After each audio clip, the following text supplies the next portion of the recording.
It's time to dive beneath the surface and into the minds and hearts of your favorite celebrities and pop culture icons.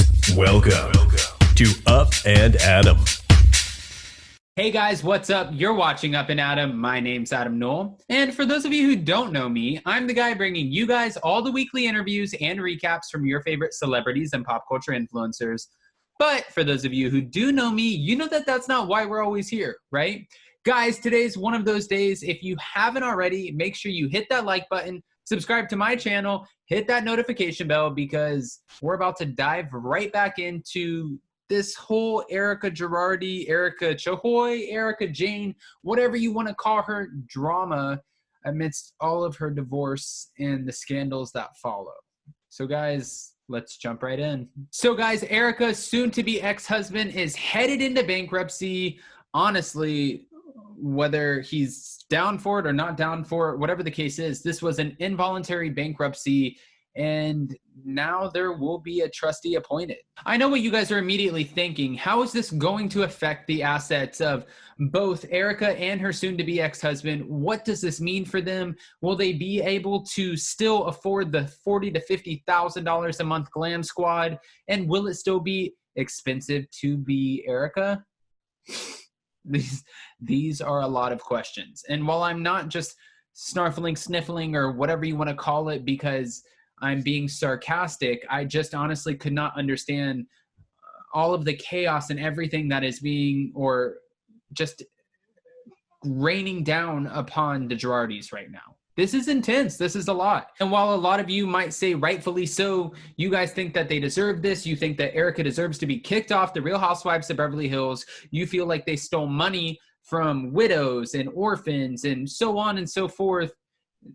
There's just a lot of dynamics that go into, or layers that are going into the situation in this alleged embezzling and fraud case. So guys, in a federal court this past Tuesday, which was January 5th, a motion was filed by the creditors, Erika and her soon-to-be ex-husband, who requested a trustee to be appointed to divide the assets of Erika's ex-husband and his firm and settle many of his debts. And guys, from what the documents are showing, what Page 6 is putting out, what all of these blog sites are putting out, just showcasing the millions of dollars worth of debts, there's a lot. This is, I mean, they're piled up. Now, guys, this isn't coming from me, but on January 5th, the blast confirmed that the courts are moving forward with involuntary Chapter 7 bankruptcy, which notes that the appointed trustee would be able to take over the assets and seize property to pay off all of the people and creditors in which Erika's ex-husband and even herself that they owe. Now, guys, this motion was filed last month, but in the motion filed, many creditors, including Erika's ex-husband's former partners, Kurt Keese and Jill O'Callaghan, asked a judge to take control of his assets, which are currently technically unpaid and frozen, to pretty much pay off all of these debts and to not let the debts technically go unpaid.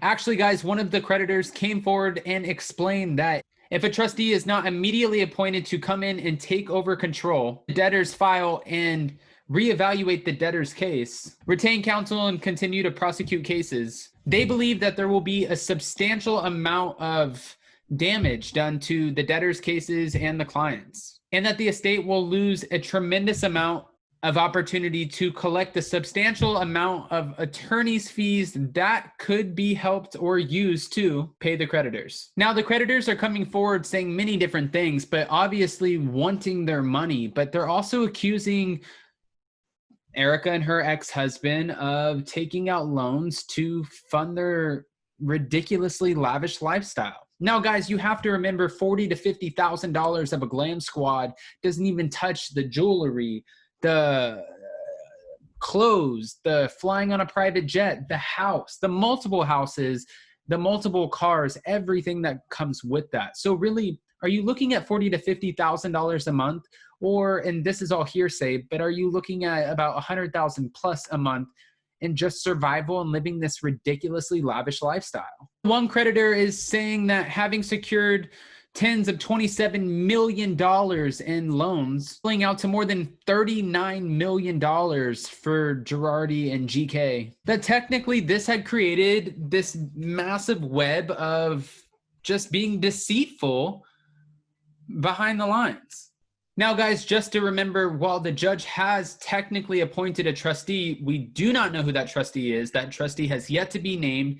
And technically, Erika and her ex-husband, they haven't filed a motion against the appointed trustee, kind of trying to rule against it, trying to say, no, we don't need this, we don't want this. That motion has yet to be filed. Technically, Erika's husband has not only not filed this motion, but he has also not hired a lawyer to defend him during all of these bankruptcy issues and proceedings. Now, guys, if you're following Ronald Richards on Twitter, he was the one who went on and broke the news that there is a trustee appointed to pretty much take over Girardi's estate.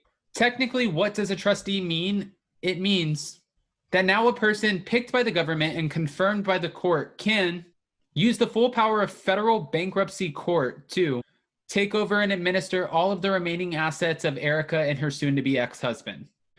Ronald Richards went on to say it's like having the government take over all of your assets, take over your property and everything that comes with that in order to pay back all of the people that you owe money to. That trustee can also sue anybody who received the allegedly stolen money or money that technically wasn't theirs in order to take that money back and give it to the rightful owners of said funds.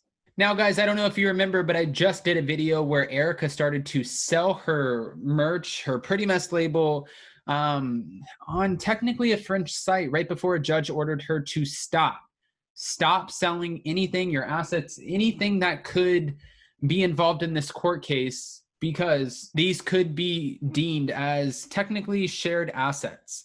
Now, guys, we do know that The Real Housewives of Beverly Hills Season 11 is coming this spring in 2021, and it's going to come in hot.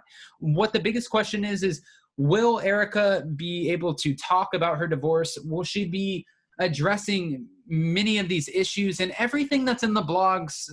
Will she be clearing her name? Just technically saying that, hey, listen, my hands are clean, I had nothing to do with this? Or will she just be like, listen, I can't talk about it, it's a court case? Guys, I've heard your comments before. I hear you all the time. I am not attacking Erika. I'm not attacking her husband at all. This is on Page 6. This is on Reality Blurb. This is on the blogs all the way across the site, and people are just trying to technically understand. Now, this is a YouTube channel where I feel like I keep it very clean and just ask you guys, what's your opinion?